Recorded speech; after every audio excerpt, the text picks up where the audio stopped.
Good afternoon, everyone. My name is Amit Kumar Pal, and I am currently third year undergraduate student from IIT Kharagpur. I am pursuing my undergraduate from the department electronics, and currently I'm in Lucknow. So today I'll be here to describe you about the chapter that is limit and derivative, or you can say this is the fundamental chapter for the uh, calculus, so which is the major field of the mathematics. So this is the basic buildings of that big part. So we'll be covering the basic of this chapter, the key concept, and the rest of the concept will be covered while solving the questions. Okay, so I'll be giving you a brief description about how the concept of limit actually started, and what the story that goes behind this concept, and what lead to the start of this new major field of this mathematics. Okay, so what do we mean by limit at first? Okay, so as the limit itself suggests that limiting means constraining the value of any variable. Okay, constraining the value of any variable. So let's say this is your graph of any particular function. So let's say this is some fx, and this is x. Okay, so this is some graph of fx, and let's say this is any point x equals to a. So what do we say mean by when we say limit x tending to a fx? Okay, so by saying this, we actually means that what is the tending value of the function as the independent variable is tending to a. What we mean by this? So just 1 minute. So that means as we are approaching towards this value, that is as we are approaching towards x equals to a, either from the left side or right side. So what my function value is approaching in the y direction. Okay, either from upward direction or downward direction. Okay, so as you know, as we are moving towards x equals to a, the function value is approaching to this value, something this value, and this is nothing but fa. Okay, so we can say this is nothing but equals to fa. Okay, so this is basically concept of limit that we actually mean by what is the tending value of this function. Okay, so this is in case of continuous function. As you can see, the graph is continuous, but this cannot be always the case. Okay, कुछ बार हो सकता है कि function का graph split हो, let's say ऐसे जाके फिर लेट्स से यहाँ पे स्प्लिट हो गया है एंड ये ऐसे आ गया. ओके, ऐसा भी फंक्शन का ग्राफ हो सकता है. तो how do we find limit in this case? So as you can see that as we'll approach towards x equals to a, okay, as we'll approach x equals to a from both the sides, so this will be one value from the left hand side. Okay, and this will be some value from right hand side. All right, so this will be some value fb, and this will be some value, let's say fa. Okay, so as you can say, as we are moving towards x equals to a from the two direction, we are getting the opposite values. Okay, so what this basically means? This basically means that we cannot define one particular value of this function at x equals to a. Okay, so we cannot define a same value at x equals to a. That means let's say we are approaching a from the two side. This minus side basically indicates that we are approaching from this leftward side. Okay, and this of fx equals to nothing but fa. Okay, but if we approach this variable from right hand side, then it tends to, so for right hand side we basically denote by x equals to a plus, so this is nothing but fb. Okay, so as you can see that these two values are not equal, so we cannot define a particular value of function at this point. All right, so that this means that the there is a limit does not exist, because we are not able to determine what the function will be taking value at x equals to a. Okay, so this is the concept about a limit, and uh, whether the limit exists or not. So this is not only the case where the limit does not exist, this is one particular case where the limit doesn't exist. Okay, so there are other cases when the limit does not exist. So let's say this is some function, and let's say at x equals to a, the function somehow takes a very high value. Okay, all of a sudden the function started tending to go to infinity. Okay, it is tending to infinity. Okay, so at this point also we cannot determine the value of the function because it is taking infinitely large value. All right, so this is also the case where limit does not exist. Okay, so these are the cases. In general, if we summarize this concept of limit exists or not, we can say that if we are able to determine the value of function at particular variable, let's say f equals to a, and we get only constant value, means if we get same value from the both the side, then we can say that the limit is existing for the function. All right. So this is the concept about limit, and if we move to the concept of derivative, as this chapter involves small amount of derivative as well, some fundamental of derivative. So we'll be seeing the derivative concept as well. Okay. So if we talk about derivatives, so as you must have heard a lot about derivative in the physics chapter, I mean in the uh, chapter like the laws of motion or kinematics equation, we have used derivative to the some extent, and we straightforward know we know the standard formula of derivative, but we are not sure about the fundamental concept of derivative, what the practical uh, what the practically derivative actually mean. Okay, so again, let's say this is some function. Okay, so what do we mean by derivative of this function at x equals to a? So as you'll be knowing in a simple terms, the derivative is basically the slope of tangent that you draw at x equals to a. Okay. So this, let's say, make angle theta. So we say that m equals to tan theta equals to dy dx of fx. So this is the fundamental definition of the derivative. Okay. Basically, the slope of tangent drawn at point x equals to a is called derivative. So how the concept of derivative is actually linked with the concept of limits. Okay, so as you know that the slope of the tangent at this curve is changing at every point. Okay, this is not constant for different values of x. Okay, so how do we find the derivative basically? So derivative is nothing but delta y by delta x, because that is what we call as derivative, or we can say m, or this is also equals to tan theta. Okay, so let's say this is any value of x. For this case, let's say we are not taking any particular value, but we are taking any general value x equals to x. Okay, and if we move infinitely small distance further from x equals to x, let's say this is x equals to x plus delta x. Okay, so the difference of these 2 points is basically equals to delta x, and the difference in the values of y at these 2 points.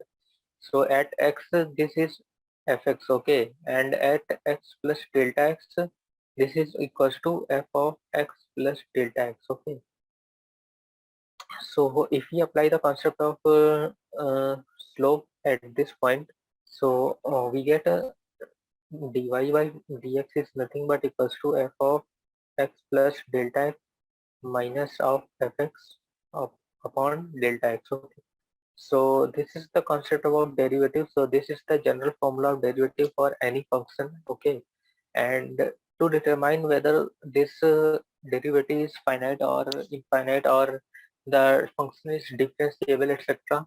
So what we need to check is whether uh, uh, as we means decrease the delta x. Okay, delta x is tending to 0, then what is the slope of dy by dx? Okay, what is the value of dy by dx? Okay, so if we take limit to the both the sides, so we get, so this is about the concept of derivative, and for this derivative to exist clearly, the function should take same value from both the sides.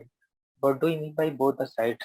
Okay, so by both the side means whether we are going from left to right or right to left. Okay, let's say this is tangent, and let's say this is point x equals to x. Okay, and this is some infinitely distance away point, infinitely small distance away, x plus delta x. Okay, so basically this is the slope of the tangent. Okay, so by both the side we means that if we are approaching from this side or whether this side, clearly the slope of the tangent should be same from both the side. Only then we can say that we are getting only just value from both the side, because that is the fundamental for the limit to exist. Limit तभी exist करेगी जब दोनों side से function की value same आ रही है।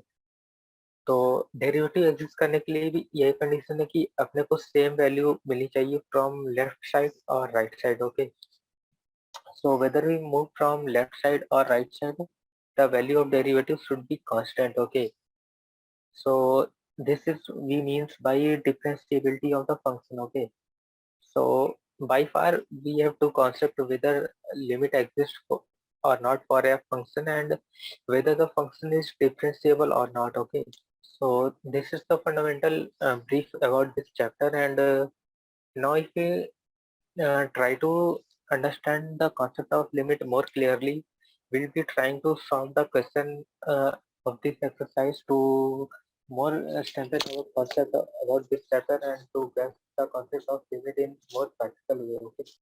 There are some standard formulas about the limit of different functions, so that you'll have to keep in a mind for the quick analysis of different questions, because these are basically some straightforward results that you can directly apply to your questions and get the answer. Okay, so like here it is given limit of x tending to 0 sin x by x equals to 1, and limit x tending to 0 1 minus cos x by x equals to 0. Okay, so these are some concept, and if we try to derive one of the question, let's say limit x tending to 0 1 minus cos x by x, so you have to find this value. Okay, so firstly, you need to understand why we cannot directly put x equals to 0 here and get our answer. Because as we'll be going more and more closer to this function, what will happen? Our numerator will be getting equals to 0. Okay, and at the same time our denominator is also going to 0. Okay, so both our numerator and denominator are going to 0, so it's clearly this is not a valid form for the limit. Okay, so clearly this is not a valid way to solve our problem, because both are not denominator is not a legal value. Okay, it is tending to 0, and this answer will be either tending to infinity or 0. So like we are in confusion whether what will be our answer. Okay, so if we analyze this question more in a simpler form, so we can apply trigonometric formulas in numerator. So 1 minus cos x is twice of sine square x by 2. Okay, upon x. Okay, okay, so we have converted the above form into this form, and now we'll be trying to find our limit for this case, because this is simpler to analyze for us. Okay, this the above one case was not real, because we are not sure whether the above value will be tending to infinity or it will tend to 0. Okay, so if we simplify this value further, so if we bring this 2 to here, so we get a sine x by 2 upon sine x by 2. Oh, sorry. So if you try to understand this part and this part, okay, so clearly this value tend to value 1 and this value is tending to 0. Okay, so 1 into 0. So now this is our trivial case, because we know that if one value is tending to some constant value and other value is tending to 0, almost it is infinitely small. It is so small that it is almost equal to 0. Okay, so we can say that this value is nothing but this is equal to 0. Okay, so this is all about derivation of this formula, and now we'll be jump to the exercise to see more problems and understand uh, problems on the limit. Okay, so let's say we try question number 2. So the question number 2 is simply saying limit x tending to pi x minus 22 by 7. Okay, so what will be the answer for this question? Okay, so if you understand, if we describe about concept of this question, so you know that pi is not absolutely equals to 22 by 7. Okay, just for assumption, we assume that we normally take pi equals to 22 by 7 while solving the question. Okay, but this is never the case that these two values are equal. Okay, and so as you know that this is simple numerator expression, there is no denominator expression. So like there is no illegal expression in this question. Okay, no denominator is tending to 0, or our limit is not tending to any infinite value. Okay, this is simple expression. Okay, so here we can directly put x equals to pi here. Okay, so this is pi minus 22 by 7. Okay, so this is our answer, but this will, although this will be closer to 0, but this will never be equal to absolute 0. Okay, because these two are not equals to these two are not always same. Okay, so this is how we write the answer for this question. uh, it would be wrong to say that the answer to this question is 0, as x is approaching to the pi, so pi will be equals to 22 by 7. So this is not the case. Okay, only this will be right answer for this part. Okay, and if we solve more question like limit x r tending to 1 pi r square, so do we need to modify the expression more, because uh, if there is any illegal form of expression in this question, so clearly there is no invalid expression in this question. Okay, and also the limits are also tending to be finite. Okay, limit भी finite ही है, क्योंकि if you put r equals to 1 straight into this expression, so you will be getting pi into 1 square, which is equals to pi. So this is finite value you are getting. Okay, and whether you approach from the right hand side or the left hand side, so this will be clearly same expression. Okay, so this is about this question. Okay, so if we now move to the question number 4, that is limit extending to 4x plus 3 by x minus 2. This is also same, because if you put x equals to 4 directly into the expression, so the numerator will be tending to 4 into 4 plus 3, that is 19. Okay, but the denominator is tending to 2. Okay, so there is no any infinite expression in this denominator question. Okay, so we are getting finite values. Okay, so we can straight put the values into the above question. Okay, so this is about this part, and likewise in a question number 5 also, if you put x equals to minus 1 directly into the question, our denominator is not tending to infinite. Okay, our denominator is neither tending to 0, or it is neither tending to infinite. Okay, so in the end we'll be only getting the finite value. Okay, so this is about this part, and if we move to the question number 6. Okay, so here's some trick is here.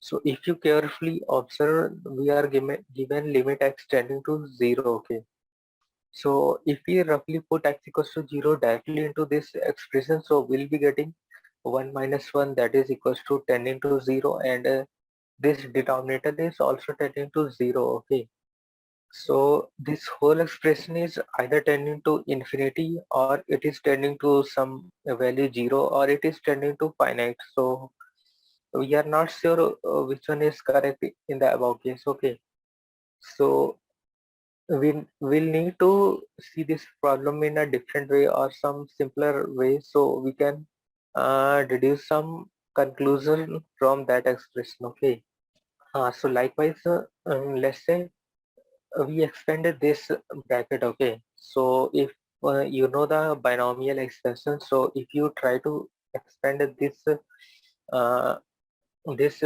algebraic expression using the binomial expansion, so we'll be getting something like 5c0 plus 5c1 x plus 5c2 x square, and likewise x to the power 5 times minus 1 by x. Okay, so you know that 5c0 is equals to 1, so we'll be directly writing this to equal to 1. So there is a 1 plus 1 and there is a minus 1, so we can cancel this. And the good thing is that the rest of all the terms contain some expression of x. Okay, so we can take x common from all the remaining terms, so we'll be getting okay. So here the main concerning part was that this x was tending to 0 and this numerator part was also tending to 0. Okay, so but now we can cancel these two parts straight, and if you put now x equals to 0 in this expression, so we can say that these all terms contain some x terms. So when you will put x equals to 0 in these terms, so these all terms become equals to 0, so our only term should be 5c1.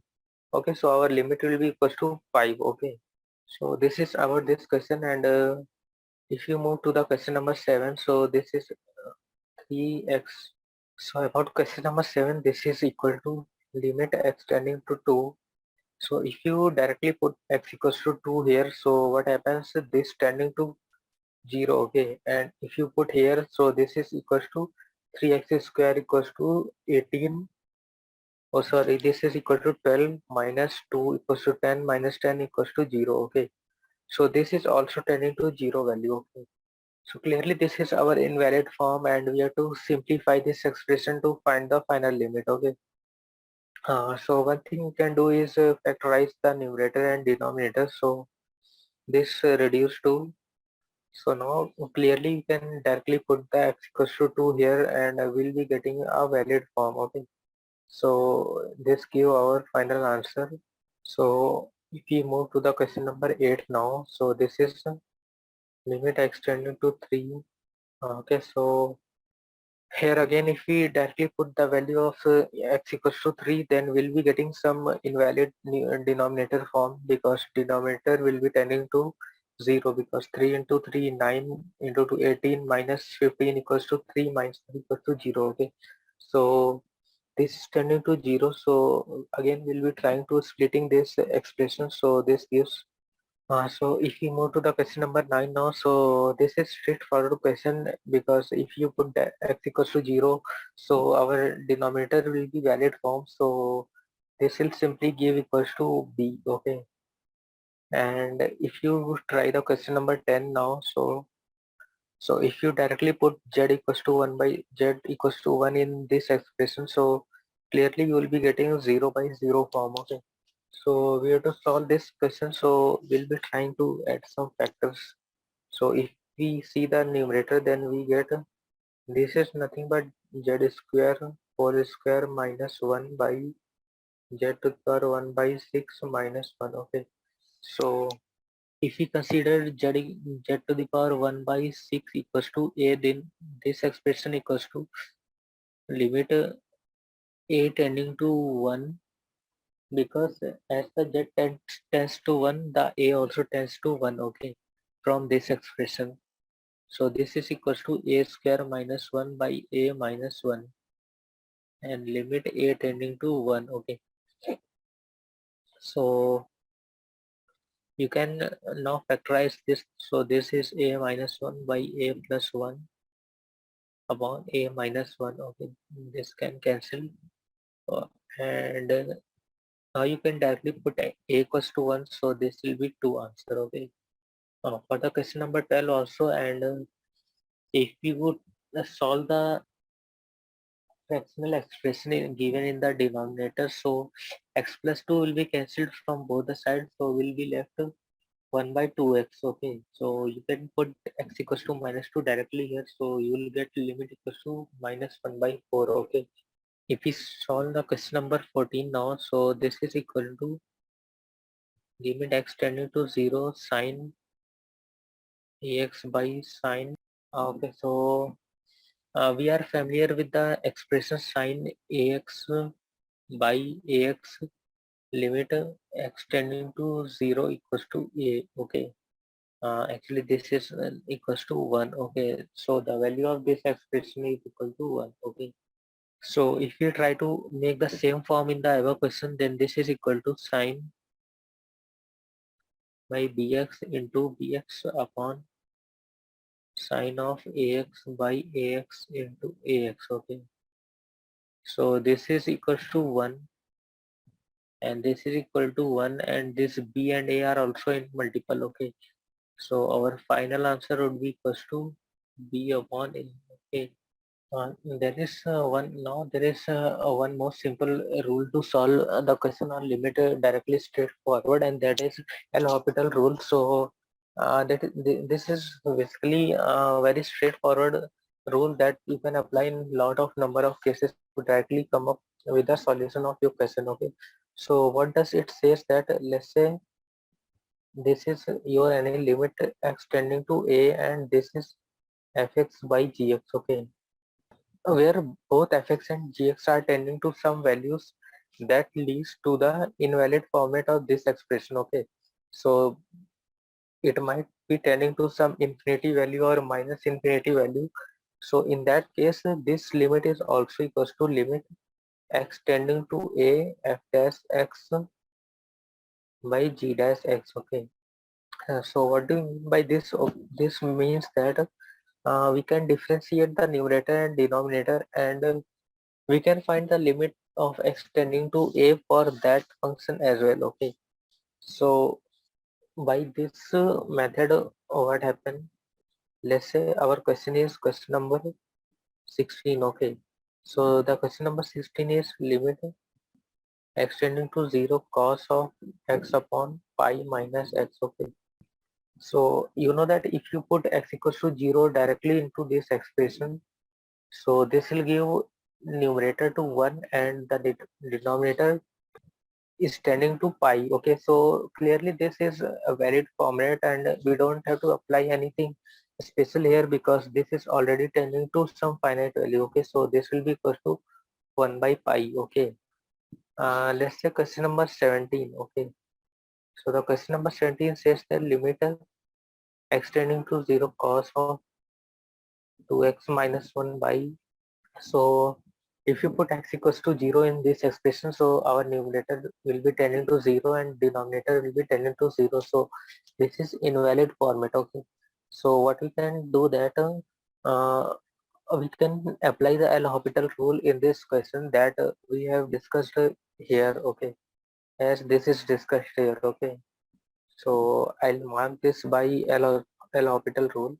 So if we apply L'Hopital rule, then this limit will be same as derivative of numerator and denominator. Okay, so this is equals to, and if we differentiate this, so this is equal to minus 2 of sine 2x by minus of sine x. Okay, derivative of cos ax is equal to minus a times cos sine ax. Okay, so this minus cancel out and this is equal to limit x tending to 0 to y, unless divide by 2x in numerator and denominator, and similarly for denominator as well, sin x by x into x. Okay, so you can say that this limit tends to 2x by x, so this is equal to 4. Okay, so this is our final limit for this question, and the same L'Hopital can be applied to the anywhere where the expression is form of 0 by 0 or infinity by infinity or many more cases where the limit determination is not so specific. Okay, so likewise if we see the question number 18 now, so this says that so again we can apply L'Hopital here, so this will give, so since in this case the numerator is taking finite value and denominator is also taking some finite value, so we can directly put x equals to 0 in this case, so this will give a plus 1 minus 0 by b. Okay, so this is equal to a plus 1 by b. This is our answer in the final case. And now if we see the question number that is 19.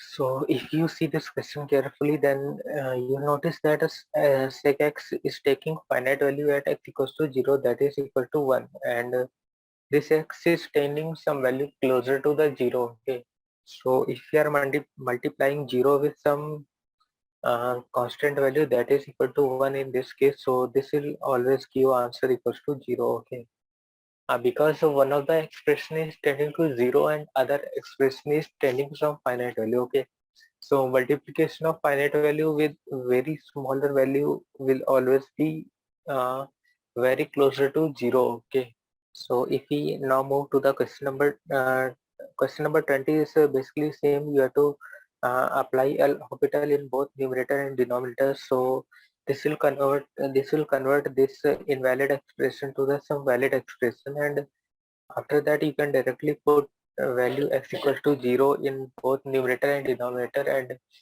this will give you final answer. Okay, for question number 21 you are given that, so you are given this. Okay, so if we simplify this to a small bit, then we get limit x tending to 0 cosec x is 1 by sin x, and cot x is basically cos x minus sin x. Okay, so this is basically equal to. Now from here, there are multiple ways to solve this question. Basically, what you can do is you can apply trigonometric substitution in numerator and denominator. Let's say 1 minus cos x is 2 sin square x by 2. Okay, and this sin x is 2 times sin x by 2 into cos x by 2. Okay, so you can cancel sin x by 2 from both numerator and denominator and 2 also. So you'll get tan of x by 2. Okay, so if you put x equals to 0 in this question, so this will be giving almost equal to 0. Okay, about question number 22, so this is also straightforward. You can either directly apply L'Hopital rule in numerator and denominator, so to convert it into a some valid format, or you can convert numerator tan x by 2 to cot x by 2 and then apply trigonometric identities. Okay,